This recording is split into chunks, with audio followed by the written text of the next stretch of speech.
Abay, ano nga ba ang estado ng administrasyon ng iyong ading ngayon? Ang sabi ni VP Sara ay unstable daw po ang Marcos administration. Ano po ang masasabi niyo, Senator Amy, ma'am? Ang masasabi ko, napakagulo. Talaga naman hilong-hilo na ang mga senador. Talagang napakagulo. Hindi namin maintindihan. At panay chismis, sangkatutak na marites na magkakaroon ng palitan na naman sa Senado. Palitan na naman sa mababang kapulungan. Ano ba yan? Wala nang katapusan. Bardagulan ng bardagulan. Hindi na kami nakakapagtrabaho. Pero ako wala akong pakialam. Ako'y nakapagpasa na ng 2 bills at tinaasahan ko itutuloy pa sa cooperatives. Aba, anong bills yan, Senator Amy? Yung una, yung sa marine diversity, isang tratado sa yung clause at makakatulong sana ito sa ating mga fisher folk para sila ay matulungan sa data research at parating lang sinasabi, overfished, wala na daw isda sa ating dagat, buhaya na lang ang natitira sa Pilipinas. Ano ba yan? Ay, teka muna, Senator Amy, ipapatawag daw po ang iyong pinsan na former Speaker Martin Romualdez at former Congressman Saldico sa Senate Blue Ribbon Committee. Ano po masabi niya? Sure ka? Ang balita, wala na daw Blue Ribbon tiklop na daw yung investigasyon. Yung announcement kagabi. Abay, bakit? Ewan, nakakatawa nga kasi pag parang hindi na ako naniniwala din sa investigasyon na alam na yung ending. Meron pang sine na alam mo na yung ending. Kaya nga, wala. Asan yung suspense doon? Parang bawal na umabot, lampas ni Saldico. Hanggang doon lang. Tapos, pupukulan ka na, quiet ka na. Pambira naman yun. Kasi nagtatanungan ko tungkol sa unprogrammed funds. Kasi ang parati natin tinitingnan, yung listahan ng mga proyektong palpak. Diba? Tingin tayo ng tingin doon sa mga Hiwagang Ghost Project, Substandard, at iba pa. Pero may mga tinatawag na unprogrammed na napakalaki, nasa 800 billion at 700 billion. Ganyan kalalaki yung unprogrammed. 1 trillion pesos na nga daw, Senator Ma'am, yung mga nagastos sa mga foreign assisted flood control projects. Isa pa yun. Yung dalawang yan, hindi pa natutumbukan. Kaya bitin na bitin. Masama ang bitin. Kaya naman. So yung unprogrammed na billion-billion, tapos yung 1 trillion na ginastos na sa foreign assisted project. Utang yan, ha? By the way, mga utang yan. Kaya nasisindak ako. Ba't ganon?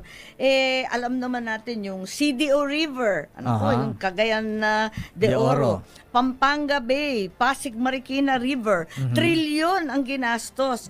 Sa Metro Manila, 9 billion, 2025 pa lang.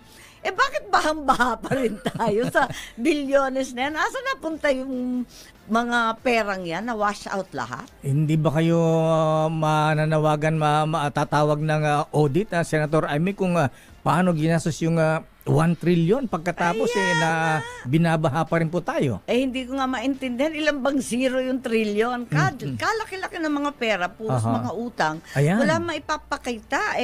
Sinasabi nila lagi, yung mga pumping station daw ang ginastos nila. Hindi nga umaandar puro barado daw ng basura kung ano-anong dahilan ng binibigay. Kaya para sa akin, bitin, wag nilang titigil muna yung investigasyon. Kailangan alamin natin. At walang mga sacred cows walang bawal. Kung anong tumbukin ng ating mga testigo, kung anong sabihin, yun dapat ipursige. Walang ganyanan.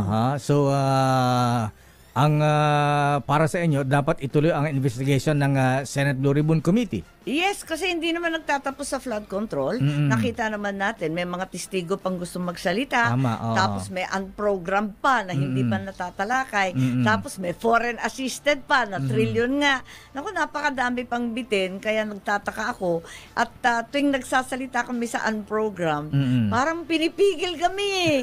Kasi aabot yun sa mas mataas Pataas ng pataas kasi ang tinutumbok Hanggang saan sa itaas yan? Ewan. Kaya nga, wala tayong magagawa. Talagang ganyan ang investigasyon. Kinakailangan alamin kung ano yung nangyari, ano yung totoo. Huwag pagbabawalan. Huwag susunod sa script. Nagagalit na nga yung ibang senador. May script daw ng Zarzuela to Oo nga daw, DDS script daw. Ayan nga, ano ba yan? Kaya hindi maganda yung nangyayari. Gulong-gulo na kami. At bubuhayin na naman daw yung impeachment, bubuhayin na naman daw yung chacha, tapos may alingaw-ngaw pa ng martial law. Ano ba? Magulo na nga. Linilindol na ang Cebu, ang Bogo City. Andito pa tayo nakikipagbardagulan. Ayan, speaking of mga impeachment at gulo-gulo, Senator Amy, ano nga ba ang nangyari noong September 21? Muntik na nga bang plinano nga bang lusubin ang Malacanang? At muntik na nga bang madiskarel ang administrasyon ng yung ading Pangulong Bonget? Ano bang balita sa mga Ilocanong general natin? Ano ba yung mga marites at group chat? Maraming alingaw-ngaw nga na miski yung military talagang hindi na natutuwa. At pinagkakait yung 350 pesos na binibigay sa kanila. Naku, kaliit tapos naririnig nila, pinupusta nila yung buhay nila. Ang ating mga AFP police parating natatanggal sa budget. Yung mga pensyon, lahat yan na inaasahan nila, tinatanggal lagi sa budget, samantalang kung ano-anong kalokohan, bilyon-bilyon na pinapasok, yan na nga. At yan ang problema talaga. Nung 21, anong balita? Yung sa Camp Aguinaldo? Yes, so ano bang sabi ninyong former aide-camp, Nika Director General Manong Dick De Leon, ha? Pati mga junior officers daw po medyo medyo mainit ang ulo.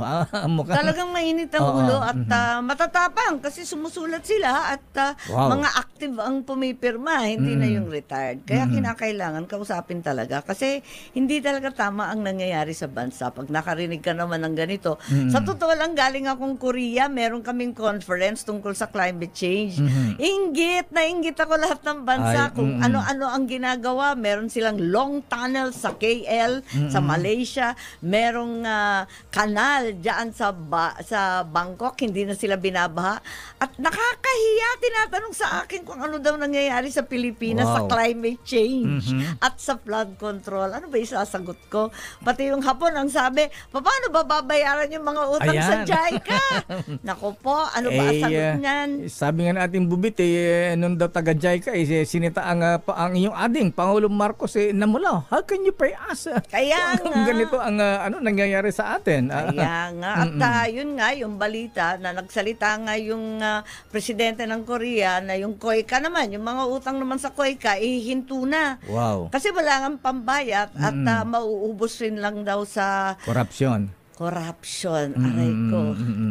So, ano ang nakita nyo Amy solution, Senator Amy, sa ganitong sitwasyon? Hindi na nga, wala na nga Amy solution, Amy consumption. Ang hirap talaga. Ano ba itong nangyari sa atin? Huwag kang susurrender. Kailangan. Unang-una, ang masasabi ko, mali. Mali talaga yung sinasabi na tigilan lahat-lahat ng flood control. Eto na nga, binabaha yung mamamayan. Huwag mo maitigil. Gawin mong maayos. At wag naman isiro yan, yung Parañaque Spillway na dekada 70 pa, pinag-uusapan na, nakaplano na yung dredging ng Laguna de Bay, parang maliit pa ako, yan ang kwento sa Malacanang, pati yung river basins, yung 17 major river basins. Ang tagal na natin naririnig yan. Tapos, di ba dapat yung investigasyon ng Senado in aid of legislation, tapos na yung in aid of election. Kaya, sana kung legislation, tignan natin talaga mula sa procurement, pre-procurement, talagang sa implementasyon, sa audit, lahat tignan one by one. Siyempre, higit sa lahat, kasagsagan ngayon ng budgeting mula sa House, papunta na ngayon sa Senado, talagang yung mahihiwagang insertion na yan, talagang tignan ng maigi. Bakit naman insertion? Kasi ang pangalan, sa pangalan pa lang, bastos na Ang sagwa mas maganda intindihin yung insertion kaysa amendment. Amendment.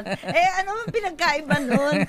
Ang power of the purse, syempre, nasa Kongreso at sa Senado. Talaga naman na maglalagay ng amendment. Lahat nga ng national agency, panay hingi Hingi ng dagdag. Alam naman natin, parating kulang. Pero totoo nga bang halos lahat daw po ng Senator Amy ay nagkaroon ng insertion dito sa project sa O, inaaway nga namin si Senator Ping parang hindi naman siya nag-a-amend. Kapag siya, institutional amendment. Kapag kami, insertion, hello, hindi. Ano ba pinagkaiba nun? Hindi. Ang trabaho talaga ng senador, alam naman niya, at alam namin lahat, ay katulad rin ng mga kongresista, tignan yung budget ng Pangulo at ayusin, dagdagan, bawasan, pakiusapan. Gano'n naman talaga yon. Kaya may pagbabago mula sa pag-submit ng presidente sa SONA hanggang sa pagdating ng December, yung final na budget.